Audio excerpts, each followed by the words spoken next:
자, 특징주 중에서도 항상 대박 종목이 나옵니다.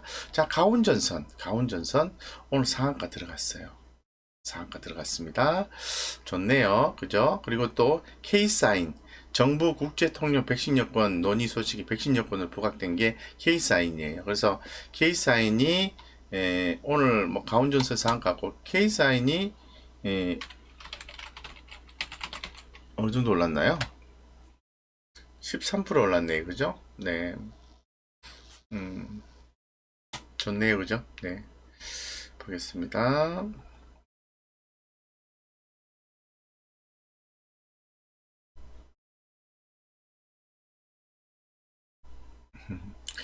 자, 그 다음에, 아까 말씀드린 것처럼, 오아시스 마켓 IPO 주관사 선정 소식이 지어소프트가 상승했다고 합니다. 지어소프트는 시장에서 관심이 많죠. 요런 지어소프트는 시장에 관심이 많으니까, 이런 것들은 좀 주목을 하셔야 돼요. 그래서, 이렇게 지금 흐름도, 하방에서 상방으로 잡아가는 첫 번째 날이기 때문에, 뭐 이런 종목들 관심 있게 보셔야 돼요. 예, 그래서 트레이딩 하시는 분들 좀 관심 있게 보시고, 손절 라인을 정하시고 들어가셔야 되겠죠? 예, 그래서 빠지면은 매도하세요. 예, 처음에 적구병 보냈다가 빠지면은 매도하시고, 그리고 유연하게 대응하시라고 계속 말씀드리고 있어요.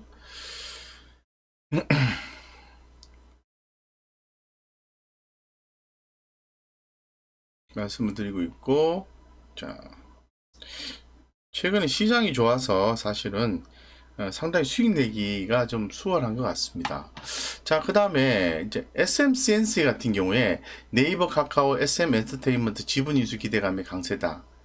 최근에 시장에서 SM-CNC가 주가 변동이 상당히 커요. 그래서 급등 패턴으로 주식 매매하시는 분들은 이 종목을 당연히 관심을 갖고 있을 것 같아요. 그래서 이 종목 전일 대비해서 무려 17% 올랐는데 변동성이 유의하시면서 대응을 하셔야 된다고 말씀드릴게요. 올라가는 종목이 무조건 부정적으로 볼 필요는 없는데요. 이렇게 많이 올라온 종목들은 주의를 하셔야 된다. 이렇게 말씀드릴게요. 세력들은 여러분들이 이 종목을 사주기를 바라고 있어요. 그죠? 그래야 넘기니까. 아시겠죠? 자, 그 다음에, 일론 머스크가 이제 아기 상어까지 언급을 해 주셨네요. 삼성 출판사. 참, 이거는 좀 그렇다. 그죠? 음, 일론 머스크님께서 아기 상어까지 이제 언급을 해 주셔서 비트코인에 이어서 아기 상어도 시장에서 주목을 받네요. 한 번 더. 음, 썩 느낌은 안 오네요. 네. 자, LG 헬로비전이 컨텐츠 400억 투자 계획 발표 상승했다. 이 LG 헬로비전은 그렇게 시장에서 많이 언급되는 종목은 아니에요. 상당히 시장에서 메인에서 좀 동떨어진 느낌의 종목인데 오랜만에 언급이 된 것 같습니다. 그래서 아마도 오늘 장중에 한 14.98%까지 올랐습니다만은 아마 차익 실현 욕구가 좀 더 강해진 것이 아닌가. 근데 그렇게 생각하셔야 돼요. 전혀 얘기가 없던 종목에서 갑자기 얘기가 나와서 변동성이 나오잖아요. 자, LG 헬로비전이 그동안에 뭔가 좀 퍼포먼스가 약했나 봐요. 주가가 상당히 좀 지지부진한 모습이 연출되었어요. 이제 좀 갈란가? 갈란가? 네, 한번 관심 있게 보시면 좋을 것 같고요. 네, 지금 시장에서 어떻게 반응한지를 살펴보시면서 어, 항상 새로운 게 올라오면은 관심 가져야 돼요. 새로운 게. 아시겠죠? 새로운 게 올라오면은 관심을 가져야 된다. 음, 말씀드렸습니다. 자, 특징주를 좀 살펴보고 있습니다. 예, 그 다음에 뭐, 이런 종목도 올랐고. 자, 오늘 뭐, 깨알 한 번 더 또 이렇게 자료를 또 수집을 해봤어요. 네. 두산그룹, 두산중공업, 두산인프라코어.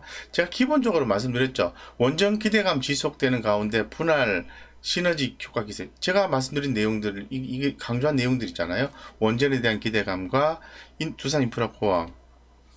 분할, 시너지 효과 기대. 한미 정상회담에 이후에 원전 재개에 대한 기대감이 지속되는 상황 속에서 건설기계 수요 회복까지 기대되는 상황이다. 여기에 두산인프라코어가 인적 분할 및 분할 합병을 앞두고 있는 상황으로 구조조정 이후 각 합병사들과 시너지 기대감이 그룹 전체에 긍정적으로 반영이 되었다.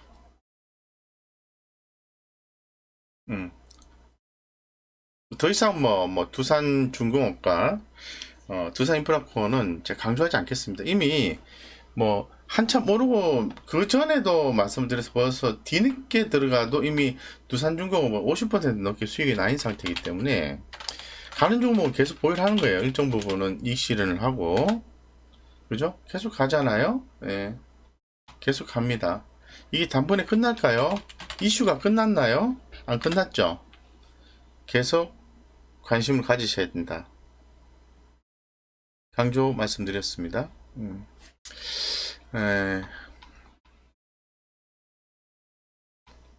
그리고요, 기관 투자가나 외국인들이, 여러분들이 매출식을 매수한다 해가지고 확 물량을 다 넘기고 단번에 빠져나가고 그렇게 하지 않아요. 그들도 나름대로 주식을 사는 타이밍이 있고요, 파는 타이밍이 정해져 있어요. 그 타이밍이 거의 종료가 되지 않으면 계속해서 주가의 변동성을 떠나서 계속 조금씩 사요. 무슨 말씀인지 알겠죠? 예, 그래서 생각을, 물론 추세적인 부분을 최종적으로 고려해야 되겠지만은, 기본적으로 어떤 섹터에 대한 내용이라든가 테마에 대한 내용, 트렌드에 대한 내용, 이런 어떤 트렌드에 대한 생각을 기본적으로 먼저 해야 돼요. 그래서 두산그룹은 주목해야 된다, 이렇게 말씀드리고, 대한항공, 제주항공, 사실 HMM 같은 경우에도 기존에 대한해운이라든가 이런 종목들은 기존에 다 빠졌고, HMM이 뒤늦게 조금 변동시 나온 거지 않습니까? 그죠? 대한해운 이런 것들 빠졌고, 자, KSS해운 이런 종목도, 그죠? 시세가 빠졌고, 이제 좀 서서히 또 관심을 가질 때가 된 것 같습니다. 페노션,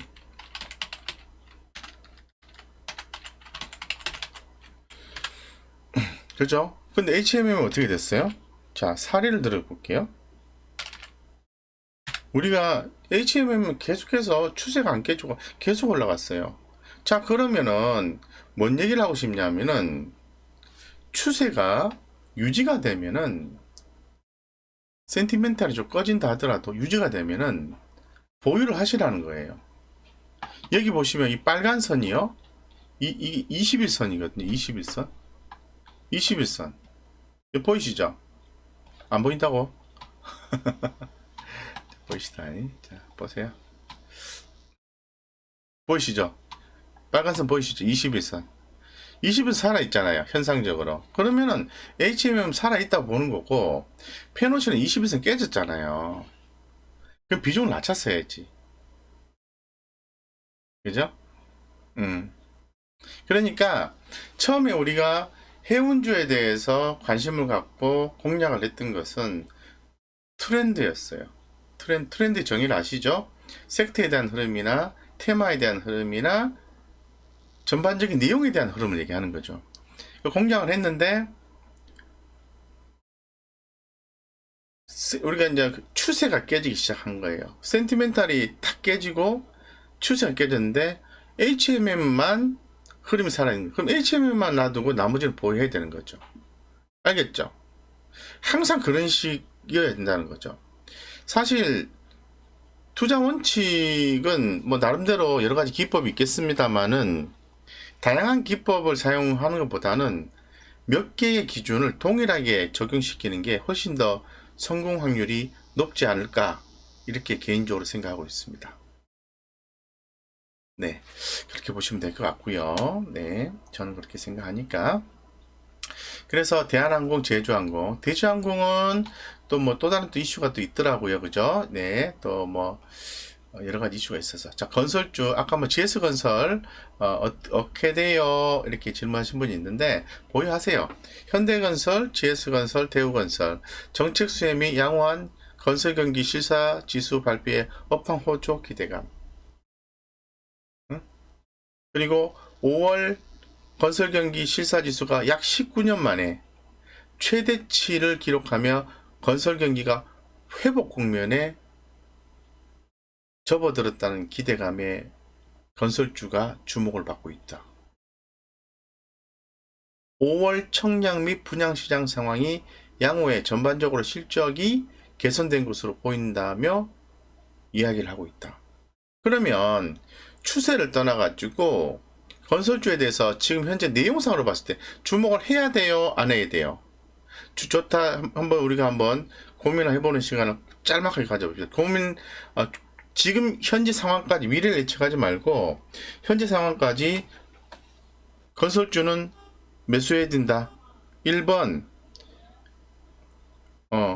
아니다. 2번 한번 생각을 해보죠. 직감적으로 하셔도 되고 그렇죠. 내일은 2번이라 하더라도 현재까지는 1번인 거예요. 그럼 현재까지만 생각하시라는 거죠. 주식시장은 불확실성 투성이잖아요. 그러니까 제가 말씀드리죠. 불확실한 미래를 맞추려고 애를 쓰시는 게 별 의미가 없다라는 거예요.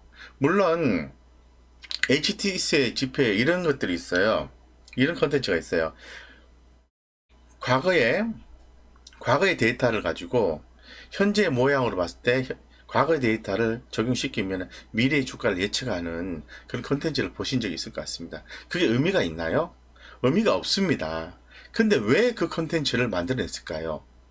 의미가 없음에도 불구하고 그런 부분에 대해서 혹하는 개인 투자자들이 있기 때문에 제가 볼 때는 상업적인 목적이 더 커요. 물론 일정 부분은 패턴상으로 봤을 때는 그게 도움이 되겠죠. 근데 문제는 어디 있냐면은 그걸 너무 반영시켜서 과거에 이런 모양의 차트가 나왔으니까 그걸 그 모양이 그대로 있는 걸 그대로 갖다가 접목을 시키면 이게 올라가겠네. 그렇게 해서 주식을 맹신을 해서 손해보는 사례가 훨씬 더 많아지고 있다는 거죠. 네, 아시겠죠? 그래서 미래를 예측하려고 하는 순간 내 인생은 좀 피곤해지는 것 같다라는 생각이 들었습니다. 그래서 제 생각에는 지금까지만 판단을 해보자 라고 말씀을 드리겠습니다. 아시겠죠? 호호 아가씨 감사합니다. 초콜릿 하나 더 먹고 너무 감사합니다. 벌써 시간이 9시 17분이네요. 이렇게 시간이 빨리 가죠? 자, 아쉬운 게 한국전력인데요. 이제는 좀 다들 지치셨을 것 같아요. 유가 상승에 따른 수익성 훼손 우려와 전일 오페크 플러스가 7월까지 감산 완화를 유지하기로 합의했다. 뿐만 아니라 미국의 드라이빙 시즌의 도래 및 경제 회복에 따른 원유 수요 회복 전망 역시 투자 심리를 악화시킨 요인이었다. 정유주에는 되게 좋았는데 한국전력에는 그렇게 도움이 안 됐나 봐요. 고맙습니다. 네.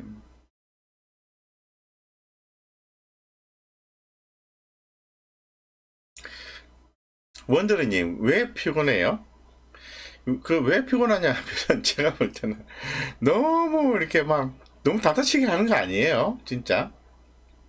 종목 너무 단타치게 하면 피곤한데. 단타치게 안 하시는 분들은 좀 짜증은 나도요. 그렇게 피곤하지는 않으실 텐데. 제가 볼 때 너무 피곤해. 요 멘트에서 느낌이 온다. 단타 굉장히 많이 치시는 분이다. 내가 볼 때는.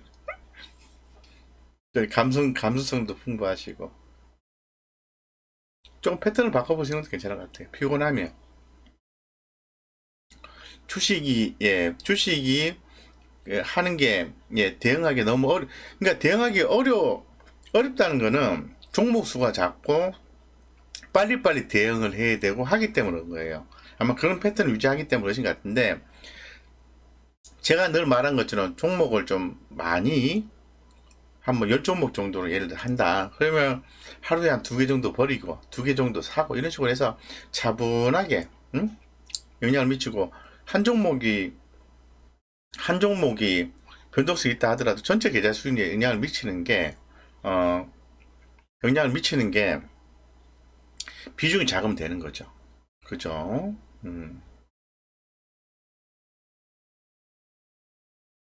벨로왕준이 부장님 궁금한 거 아까 HMF 놔두고 나머지는 보유한다. HM은 21선 살아있으니까요. 보유하란 얘기예요. HM은. 21선 깨지면 매도하란 거예요. 뭐처럼? 과거에 대한전선, 페노션, KSS 해운처럼. 그래서 그런 표현을 한 거예요. HMM은 놔두고 나머지는 보유한다? 그거 아니고, 이제 HMM을 지금은 센티가 조금 빠졌는데 지금은 21선 살아있으니까 보유하고 20선 깨지면 매도하는 거예요. 그렇죠. 예, HMM만 지금 갖고 있으라는 거죠. 나머지는 지금 반등이 나올 수도 있는 자리이기도 해요. 근데 아직 시장에서 관심도가 해운주에 대해서 나오고 있지는 않아요. 그렇게 생각합니다. 오늘 이렇게 제가 말씀을 드려도 내일 아침에 만약에 해운주가 또 세게 올라오면 저는 바로 매수 이렇게 합니다. 그러니까 현재까지를 정리해 놓고 내일의 변화를 수용을 하는 거죠.